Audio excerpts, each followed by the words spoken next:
নৈহাটিতে তৃণমূল কর্মী সন্তোষ যাদব খুনের ঘটনার রোষ পড়ল বিজেপি পার্টি অফিসের ওপর। নৈহাটির গৌরীপুর এলাকায় সিংহ ভবন বিজেপি পার্টি অফিসে আগুন ধরালো কে বা কারা, অভিযোগ তৃণমূলের দিকে।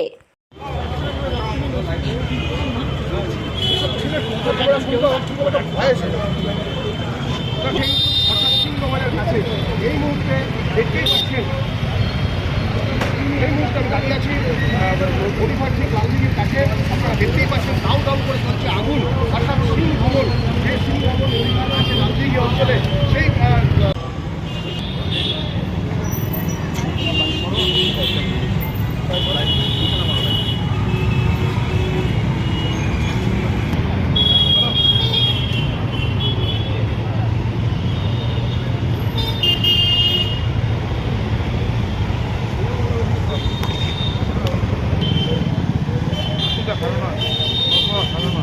লজের সামনে আগুন, আবার আগুন লাগাচ্ছে।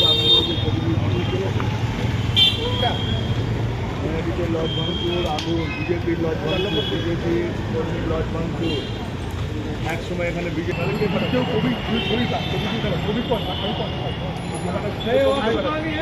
কবিতা আমাকে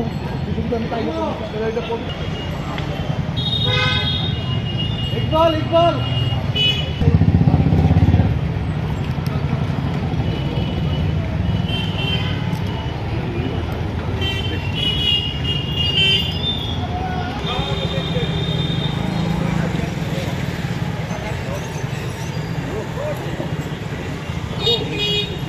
তৃণমূল কর্মী সন্তোষ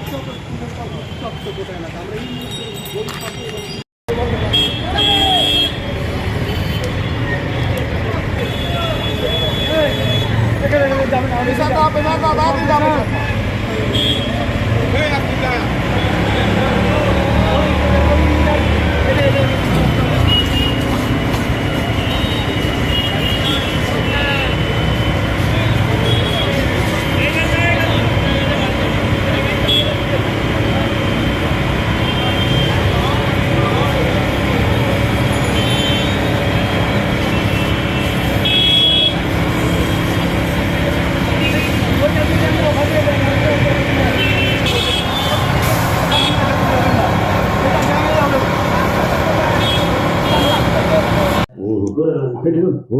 নৈহাটিতে একজন গুলিবিদ্ধ হয়েছে, মারা গেছে, এবং যেটা অভিযোগ করছে বিজেপির লোকজন নাকি মেরেছে।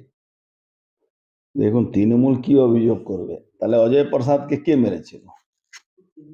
যে মেরেছিল 1.5 মাসের মধ্যে তাকে ছাড়িয়ে এনে এই পার্থভৌমিক তাকে এলাকায় ঢুকাতে গিয়েছিল। তখন সনত আর এর বিষ্ণু অধিকারী টিমের মধ্যে মারামারি হয়েছে, পালাতে হয়েছিল পুলিশকে।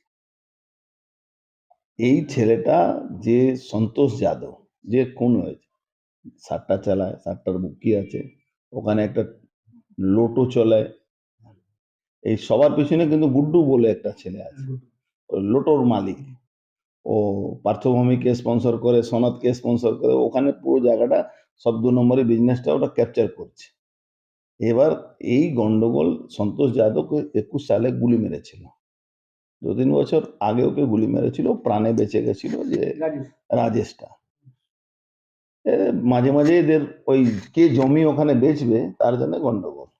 ওই অশোক চ্যাটার্জি বয়ান শুনছিলাম, অশোক চ্যাটার্জি বলছে সব 7টা জুয়া মদের ঠেক সব ওই রাজেশ চালায়। তাহলে পুলিশ কি করছিল? তুমি কি করছিলে ভাই? তুমি তো ওখানকার সব জমি বিক্রি করার মালিক তো তুমি। যত গৌরীপুর জুট মিলে জমিগুলো, লাইনগুলো যে বিক্রি হচ্ছে, ওখানকার মেশিন চুরি করে বিক্রি, সব তো নেপেতে অশোক চ্যাটার্জি আর সনদ দে আর এই গুড্ডু। ওখানে এই জমিগুলো ব্যবসা নিয়ে গন্ডগোল হয়েছিল। আরো 2 দিন আগে আবার মারামারি হয়েছিল এদের মধ্যে।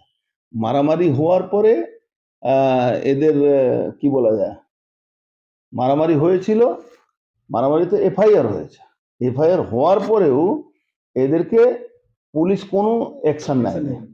পুলিশ যদি অ্যাকশন নিত আজকে এই ঘটনাটা ঘটতো না। কারণ নামে এফআইআর হয়েছে, পুলিশদের ডাকতো, ধমকাতো, চমকাতো বা জেলে ঢুকাতো, অ্যাকশন হতো না। আজকে থানায়, আজকেও মারামারি হয়েছে। মারামারি হওয়ার পরে থানা যাওয়ার পথে এই গন্ডগোলটা হয়েছে।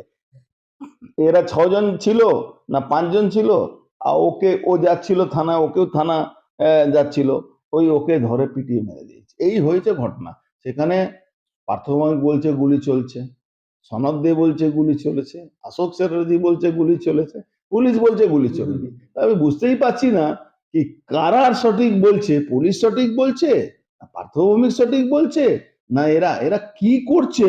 সারা বাংলায় তৃণমূলকে খুন করছে, তৃণমূল পুলিশকে খুন করছে, গুন্ডাদেরকে সমর্থন তৃণমূল করছে, যারা পুলিশের উপরে হামলা করে আসামি ছাড়িয়ে নিয়ে চলে যাচ্ছে, পুলিশ তৃণমূলে পঞ্চায়েত প্রধান লোকেরা পুলিশকে মেরে আসামি কেড়ে নিচ্ছে, কাউন্সিলরকে মেরে দিচ্ছে।